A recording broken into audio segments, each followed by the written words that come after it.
Shalom. ప్రసంగి గ్రంథము 12వ అధ్యాయము 13వ వచనము. దేవుని యందు భయభక్తులు కలిగి ఉండి ఆయన కట్టడలను అనుసరించి నడుచుచూ ఉండవలెను. మానవ కోటికి ఇదియే విధి. Fear God and keep his commandments, for this is duty of all man kind. వెన్నెముక కలిగినటువంటి జీవుల్లో తక్కువ కాలం జీవించే జీవిగా కిల్లీ ఫిష్ అని శాస్త్రవేత్తలు భావించేవారు. ఈ చేపకు 12 వారాల తన జీవిత కాలం మాత్రమే ఉంటుంది. అయితే తరువాత శాస్త్రవేత్తలు వారి పరిశోధనల్లో తెలుసుకున్న అంశం ఏమిటంటే పిగ్మీ గోబీ అనే జీవి ఇంకా షార్టర్ లైఫ్ స్పాన్ కలిగి ఉంటుంది అని.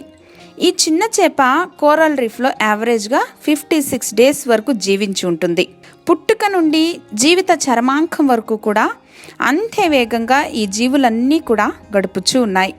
What's the point? ఏమిటి ప్రయోజనమని జ్ఞాని మరియు ఇశ్రాయేలీల 3వ రాజు అయినటువంటి సొలొమోను ప్రశ్నిస్తూ ఉన్నారు. దేవుని నుండి దూరంగా జరిగిపోయాడు. ఆధ్యాత్మికంగా దిక్కుతోచని స్థితికి జారిపోయాడు. జీవితానికి దిశ, ఉద్దేశం రెండూ కూడా కోల్పోయాడు. అతడి ఈ లోకంలో వేటి కొరకు వెంపర్లాడాడో అవన్నీ కూడా అతనికి ఒకానొక సమయానికి వ్యర్థముగాను విలువలేని వానిగాను కనుగొన్నాడు. He found them worthless. అన్నిటికీ మించి విలువైనది దేవుని యందు భయభక్తులు కలిగి జీవిస్తూ ఆయన హృదయానుసారులుగా జీవించటమే సక్సెస్ఫుల్ లైఫ్కి అర్థం, పరమార్థమని గ్రహించి మనకందరికీ కూడా తెలియచేస్తూ ఉన్నాడు.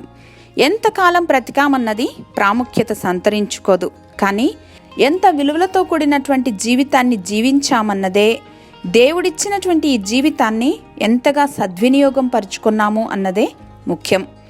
మహాఘనుడైన మా తండ్రి, మీరు అనుగ్రహించిన ఈ జీవితం అనే అమూల్య బహుమానమును సంపూర్ణంగా సద్వినియోగపరుచుకోగలిగినటువంటి కృపను, జ్ఞానమును అనుగ్రహించమని యేసు నామంలో ప్రార్థించి పొందుకొని ఉన్నాం మా ప్రియ పరలోకపు తండ్రి. ఆమెన్.